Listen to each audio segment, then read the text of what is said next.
বাবু আছে না বাবু?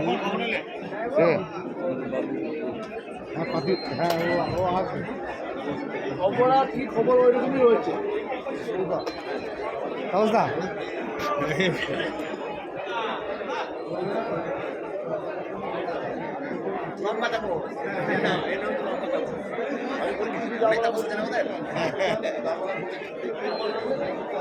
জিন্দাবাদ জিন্দাবাদ, বিজেপি জিন্দাবাদ, বিজেপি জিন্দাবাদ।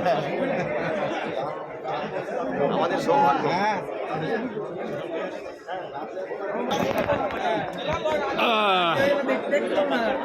লক্ষ্মী দেখি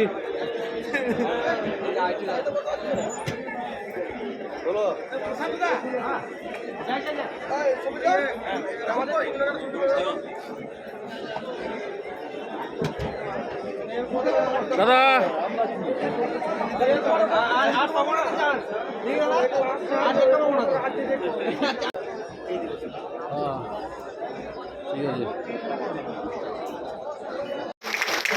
মঞ্চে আসার জন্য অনুরোধ করছি,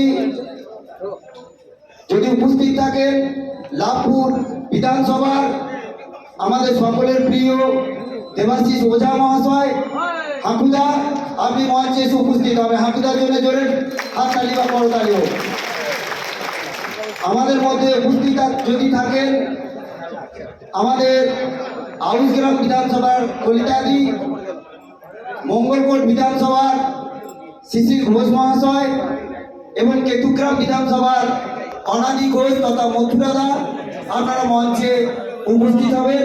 আমাদের জন্য মানুষ খুব খুশি, আপ্লুত, অভিভূত এবং তাদের এই অভিব্যক্তি তারা মানুষের সঙ্গে পরস্পর আজকে শেয়ার করছেন।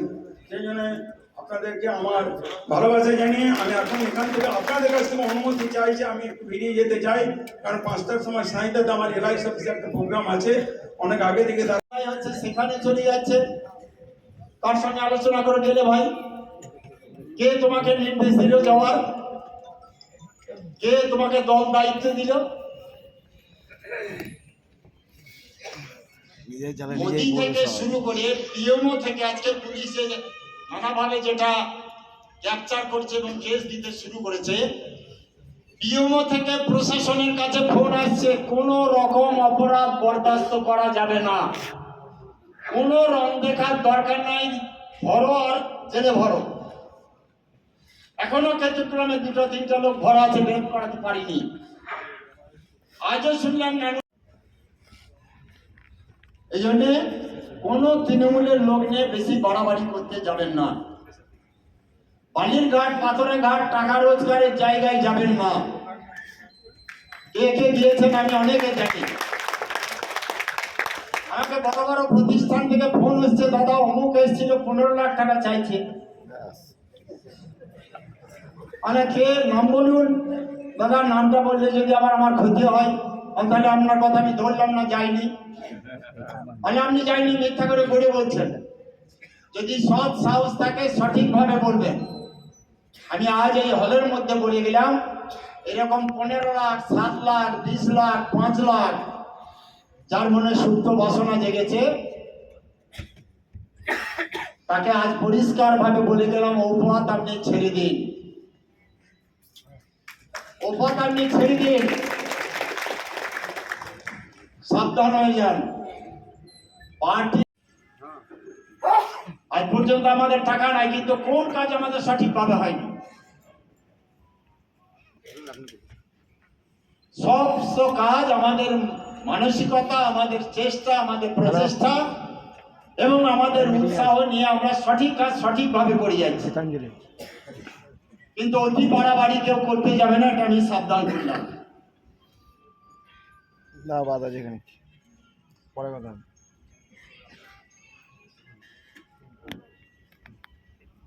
তোলা যায়, কোন বাজারে তোলা যায়, সেখানে লোক চলে যাচ্ছে।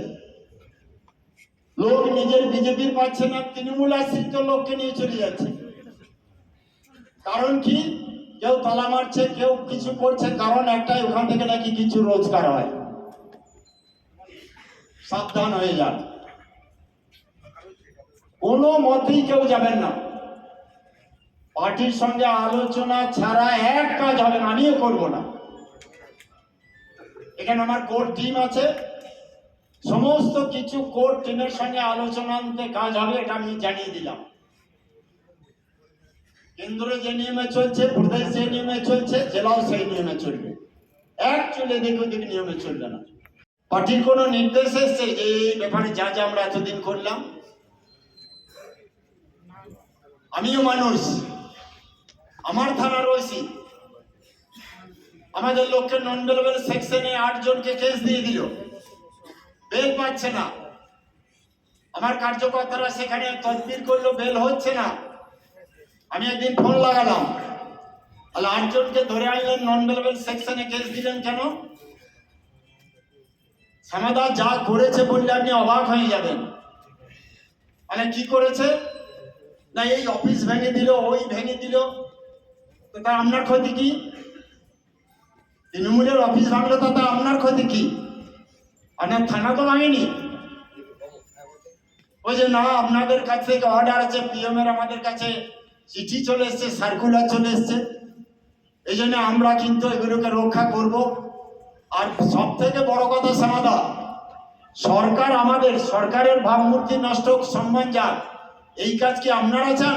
আমরা চাইছি না। আমি তাকে বললাম, আপনি 18 সালে বীরভূম জেলায় ছিলেন, 21 সালে আপনি ছিলেন বীরভূম জেলায়, তখন আপনার সরকারের মান সম্মান রক্ষা করার তাগিদা আপনার মনে জাগেনি? তখন মনে জাগেনি বিজেপির অফিস ভাঙছে, বিজেপির হাত ভাঙছে, বিজেপির পা ভাঙছে?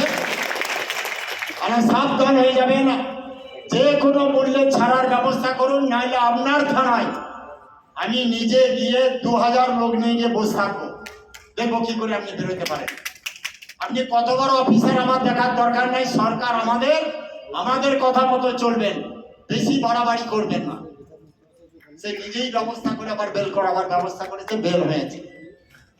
এই জন্যে আজও নানুলে কেতুগ্রামে ঢুকে আছে, কেতুগ্রামের লোকও আছে, বের করতে পারা যাচ্ছে না। এরকম অতি তৃণমূল মার্কা কিছু অফিসার, যারা আজও জেতার পরেও যাদের কাছে টাকার ভাগ আসছে, তারা এখনো তৃণমূলকে ছাড়তে পারছে না, তাদের হয়ে কাজ করার চেষ্টা চলছে। অতএব এইরকম অফিসারের নামের তালিকা দিন,